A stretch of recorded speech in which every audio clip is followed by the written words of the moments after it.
ყაზბეგში მებაჟე ოფიცრებმა ქვეყნის საზღვარზე საქონლის კანონდარღვევით შემოტანის მცდელობის 2 ფაქტი აღკვეთეს და 436 ცალი არადეკლარირებული ელექტროსიგარეტი აღმოაჩინეს.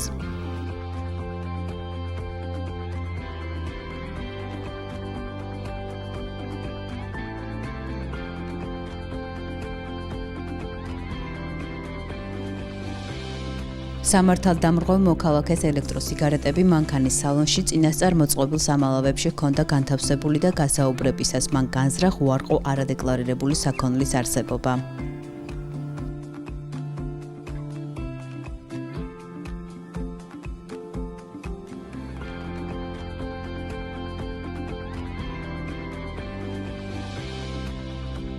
საბაჟო კოდექსის 168 მუხლის მესამე ნაწილის შესაბამისად მოქალაქეს სანქციის სახით 1000 ლარი შეეფარდა, ხოლო მეორე სამართალდამრღვევის მიმართ ამავე კოდექსის 168 მუხლის პირველი ნაწილის შესაბამისად გამოყენებული იქნა ჯარიმა 9880 ლარის ოდენობით. ამასთან ორივე მოქალაქეს არადეკლარირებული საქონელი სრულად ჩამოერთვა.